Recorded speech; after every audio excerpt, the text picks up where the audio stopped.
Olá, bem-vindos ao Portal de Luz. Dentro de pouco mais de uma semana nós iremos comemorar o Dia das Crianças e hoje nós vamos ter mais um programa dedicado a elas.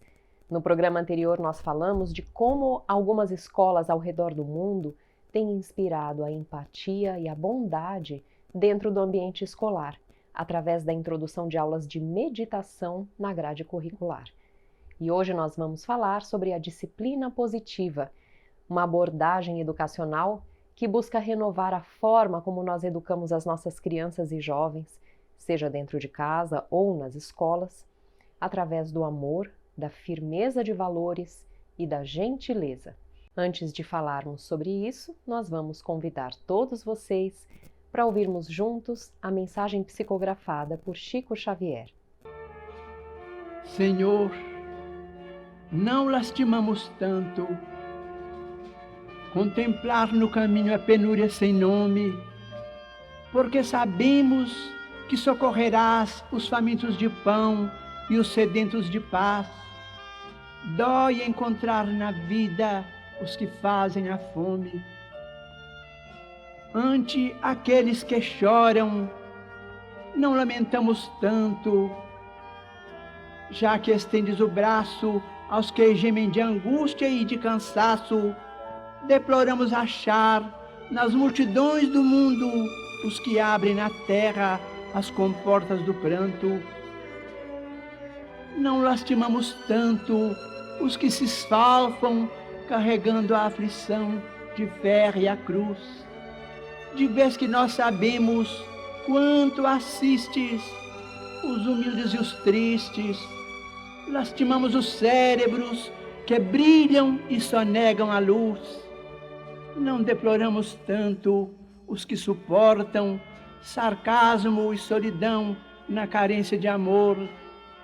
Porquanto tens as mãos hora por hora, no consolo e no apoio a todo ser que chora, lamentamos fitar os amigos felizes que alimentam a dor. É por isso, Jesus, que nós te suplicamos, não nos deixe seguir o passo em vão, que o prazer do conforto não nos vença, livra-nos de tombar no pó da indiferença, ainda que a aprovação nos seja amparo e guia, toma e guarda em serviço nosso coração. A palestrante espírita e evangelizadora Fabiana Bassi, que é também professora e educadora parental em disciplina positiva, escreveu na última edição do jornal Folha Espírita sobre uma nova abordagem na educação de crianças e jovens que tem se destacado na atualidade, a disciplina positiva, que busca, através do amor, da firmeza de valores e da gentileza, aperfeiçoar a educação, tanto no ambiente familiar como nas escolas. Fabiana Bassi, no seu artigo, nos mostra que no Evangelho segundo o Espiritismo, no capítulo 14, Honra teu pai e tua mãe, nós temos uma série de orientações e reflexões a respeito da educação dos filhos. E ela destaca o seguinte trecho, no item 9. Ó espíritas, compreendei hoje o grande papel da humanidade. Compreendei que quando produzis um corpo, a alma que nele reencarna vem do espaço para progredir. Conhecei os vossos deveres e colocai todo o vosso amor em reaproximar essa alma de Deus. Esse trecho que ela destaca nos revela pontos importantes, porque nós entendemos que aqueles que nos são confiados como filhos são, antes de tudo, espíritos eternos, reencarnados sob os nossos cuidados e trazem hábitos e tendências de outras encarnações. Educar, portanto, significa amar e orientar da melhor forma esse espírito que nos foi confiado por Deus. E entender isso, com essa consciência, coloca tudo em uma perspectiva de maior clareza, mas também de maior responsabilidade. Mas então, como assumir esse papel na educação das crianças com tamanha importância? É aí que Fabiana Bassi nos traz os conceitos esclarecedores da disciplina positiva.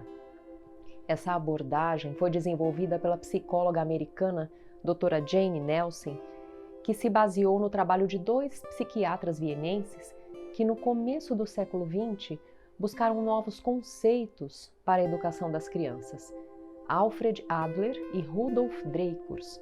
Eles trouxeram a ideia de que as crianças não eram meramente seres amorfos, absorvendo informações apenas, e que deveriam simplesmente ouvir e obedecer, mas que eles eram igualmente merecedores de dignidade e de respeito, assim como os adultos. A doutora Jane Nelson, como nos mostra Fabiana Bassi em seu artigo, estabeleceu como princípio fundamental a educação que une firmeza e gentileza ao mesmo tempo.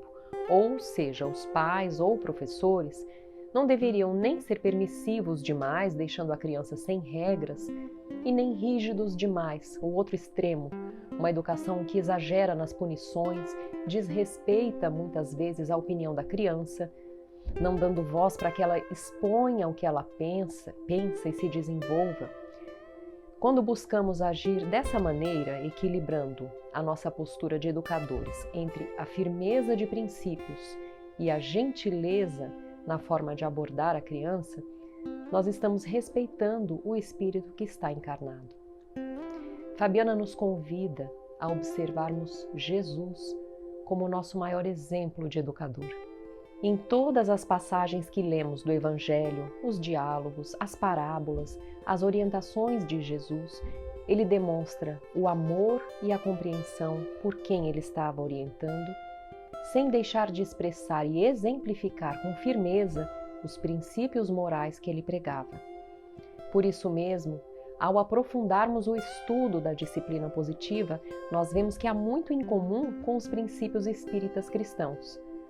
No livro Fonte Viva de Emmanuel, com psicografia de Chico Xavier, no capítulo 109, que se chama A Exemplo do Cristo, nós vemos o seguinte: sim, Jesus não ignorava o que existia no homem, mas nunca se deixou impressionar negativamente.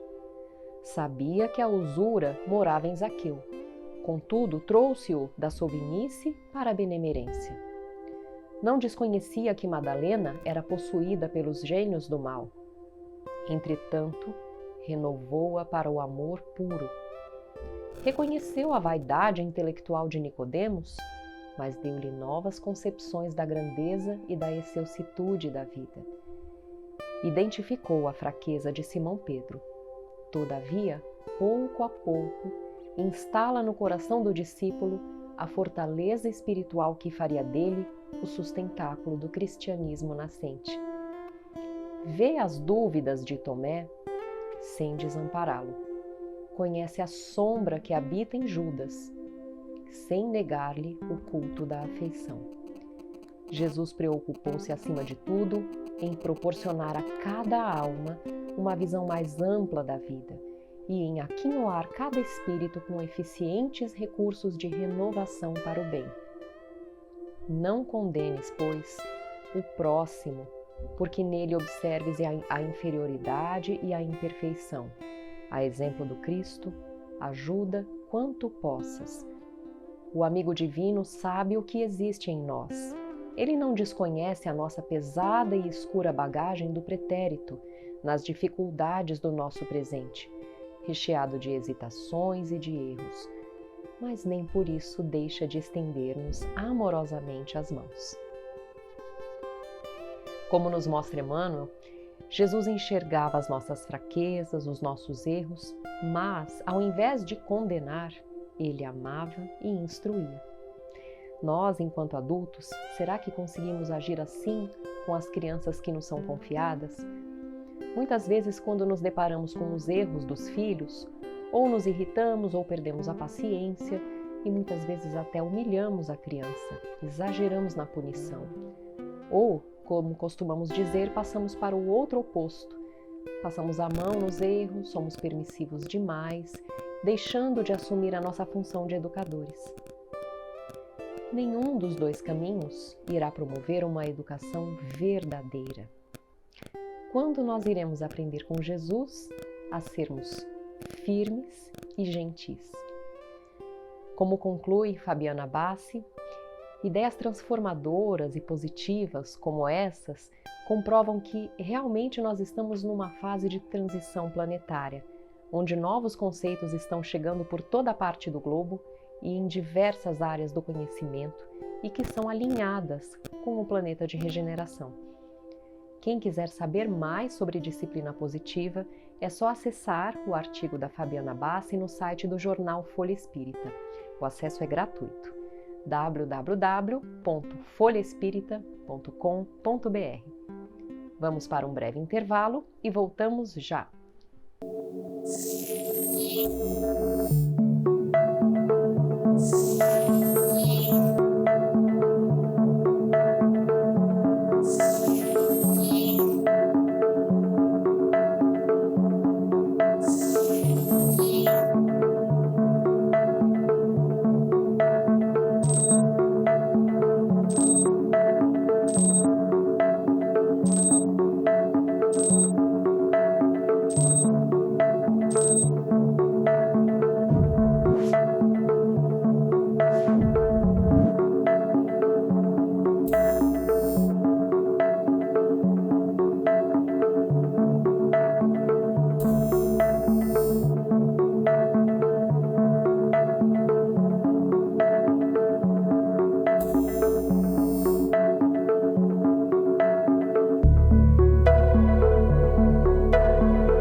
Nós vamos agora ouvir a nossa amiga Sandra Marinho no quadro Educa a Tua Alma. Queridos amigos, queridas amigas, de fato a fé move montanhas.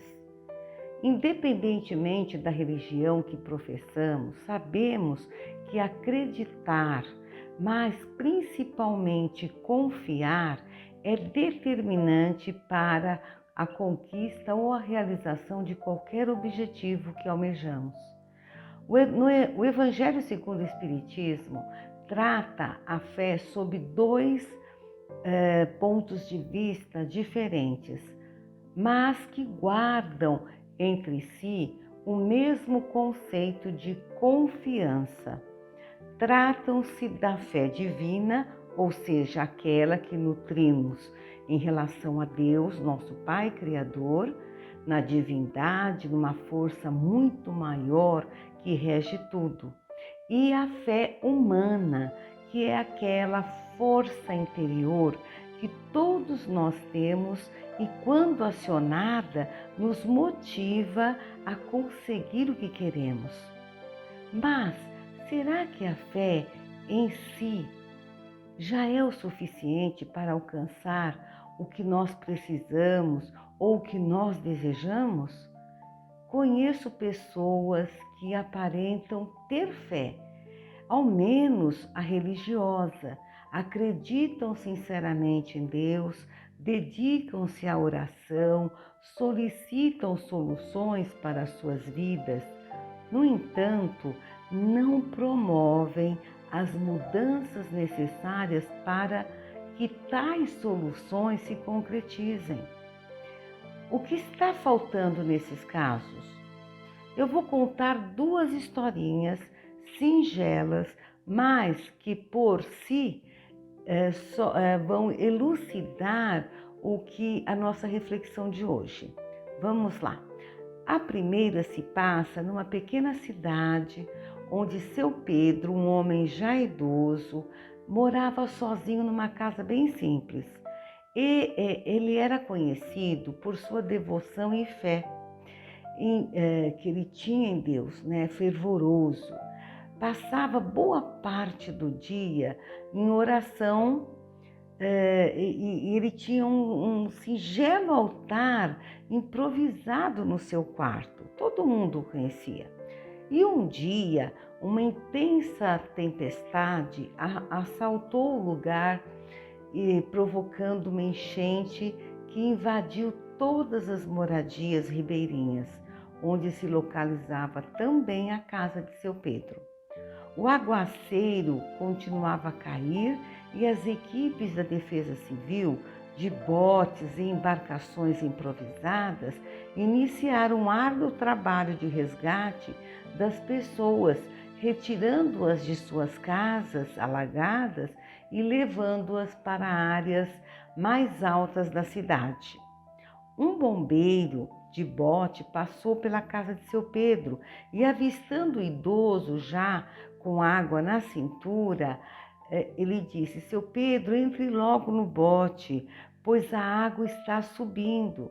E seu Pedro respondeu: "Não, eu não vou entrar, eu tenho fé que Deus virá me salvar." O rapaz seguiu adiante e por mais 2 vezes retornou à casa do ancião, insistindo no auxílio. Na terceira vez, seu Pedro já estava com a água na altura do pescoço. E a resposta foi a mesma: "Não, Deus me salvará." Por fim, a água subiu e subiu e seu Pedro acabou desencarnando afogado. Então, quando já se encontrava do outro lado da vida, ao avistar um anjo do Senhor, muito chateado, ele falou: "Ó Senhor, eu sou um homem de fé, orei muito e Deus não me salvou da terrível enchente." O emissário divino, compassivo, olhou para o Sr. Pedro e respondeu: "Como não? Se Deus Pai te enviou ajuda por 3 vezes consecutivas e você recusou?" Gente, acreditar é vital. Porque assim, acreditar é o que nos faz acordar de manhã e seguir em frente para um novo dia. Mas em se tratando de solução ou realização, só acreditar não basta. Se queremos conseguir um emprego, por exemplo, é necessário que empreendamos ação para que isto aconteça. Não são os mentores espirituais que farão todo o serviço por nós. Quando estamos passando por uma doença, não basta a fé que ficaremos bons. Será necessário fazer o tratamento à risca, o que poderá exigir muita paciência e disciplina, pois às vezes teremos de lidar com os efeitos colaterais, enfim. Podemos dizer que a fé, seja divina ou humana, é essencial em nossas vidas, pois a vida se torna praticamente insustentável sem um resquício que seja de fé. Mas a ação, a atitude é fundamental para que a fé nos traga o melhor. Meditemos sobre isto e até o próximo encontro. E agora nós vamos ouvir o nosso amigo Maida com o Momento Doutrinário. Olá, amigas e amigos, sejam bem-vindos a mais um Momento Doutrinário. Hoje convidamos a todos para refletirmos a respeito do suicídio e da loucura, conforme consta no livro Evangelho segundo o Espiritismo, capítulo 5, itens 14 a 17, onde os espíritos da codificação orientam-nos o seguinte a respeito do suicídio e da loucura.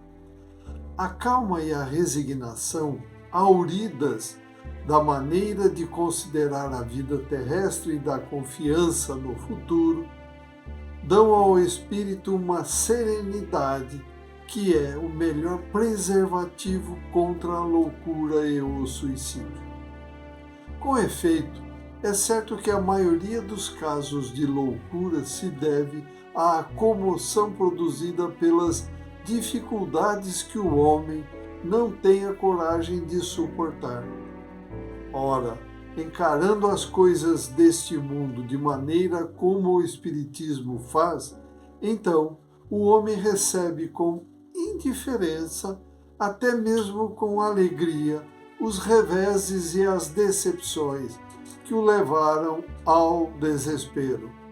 Em outras circunstâncias, evidente se torna que essa força que o coloca acima dos acontecimentos preserva sua razão dos distúrbios, caso contrário, o conturbariam. O mesmo ocorre com o suicídio. Postos de lado os casos que acontecem devido ao estado de embriaguez e de loucura, aos quais se pode chamar de inconscientes, é incontestável que tem ele sempre por causa um descontentamento, quaisquer que sejam os motivos particulares ou se lhe apontem. Ora, aquele que está certo de que só é desventurado por um dia e que melhores serão os dias que hão de vir, enche-se facilmente de paciência. Só se desespera quando não percebe que os seus sofrimentos terão fim. O que é a vida humana com relação à eternidade, senão bem menos que um dia? Mas para aquele que não crê na eternidade e julga que com a vida tudo se acaba, então seus infortúnios e as aflições o acabrunham, unicamente na morte vê uma solução para as suas amarguras. Então, nada esperando, acha muito natural, muito lógico mesmo, abreviar pelo suicídio as suas misérias. A incredulidade, a simples dúvida sobre o futuro, as ideias materialistas, numa palavra, são os maiores incitantes ao suicídio. Ocasionam a covardia moral. Quando homens de ciência, apoiados na autoridade do seu saber puramente materialista, se esforçam por provar aos que os ouvem ou leem que estes nada têm a esperar depois da morte, não estão de fato levando-os a deduzir que, se são desgraçados, coisa melhor não lhes resta senão se matarem? Que eles poderiam dizer para desviá-los dessa consequência? Que compensação lhes podem oferecer? Que esperança lhes podem dar? Nenhuma a não ser o nada. Daí se deve concluir que, se o nada é o único remédio heróico, a única perspectiva, então, mais vale buscá-lo imediatamente e não mais tarde, para sofrer por menos tempo. A propagação das doutrinas materialistas é, pois, o veneno que inocula a ideia do suicídio na maioria daqueles que se suicidam, e aqueles que se constituem apóstolos de semelhantes doutrinas, vejam, meus amigos e amigas, assumem tremenda responsabilidade com o Espiritismo. O crente sabe que a existência se prolonga indefinidamente para além do túmulo, mas em condições muito diversas, aflorando a paciência e a resignação que o afastam muito naturalmente de pensar no suicídio, fortalecendo-lhe, em suma, a coragem moral. O espírita tem, assim, vários motivos a contrapor a ideia do suicídio. A certeza de uma vida futura em que sabe o ele será tanto mais feliz quanto mais infeliz e mais resignado haja sido na terra. A certeza de que, abreviando seus dias, chega precisamente a um resultado oposto ao que esperava, e se liberta de um mal para incorrer num mal maior, mais longo e mais terrível, que se engana imaginando que, com o matar-se, vai mais depressa para o céu. Que o suicídio é um obstáculo a que no outro mundo ele se reúna àqueles que foram objetos de suas afeições e aos quais esperava encontrar. Sabe também que a consequência do suicídio é contrária aos seus próprios interesses, pois só lhe trará decepções. Por isso mesmo, considerável já é o número daqueles que pelo Espiritismo desistem de suicidar-se. Conclui que, quando todos os homens forem espíritas, ou seja, tiverem os ensinamentos e os exemplos do Cristo na mente e no coração, deixarão de haver suicídios conscientes. Comparando-se, então, os resultados que as doutrinas materialistas produzem com aqueles que decorrem da doutrina espírita, somente do ponto de vista do suicídio, forçoso será reconhecer que, enquanto a lógica das primeiras a ele conduz, a do Espiritismo o evita, fato que a experiência confirma. Boas reflexões, agradecemos a todos pela companhia e desejamos muita saúde, paz, equilíbrio, harmonia e amor no coração. Até o próximo encontro. Fiquem com Deus. Estamos encerrando o programa de hoje por aqui. Acessem sempre o nosso canal no YouTube. É o Caibar Schutel, na playlist do programa Portal de Luz. Muito obrigada e até a semana que vem.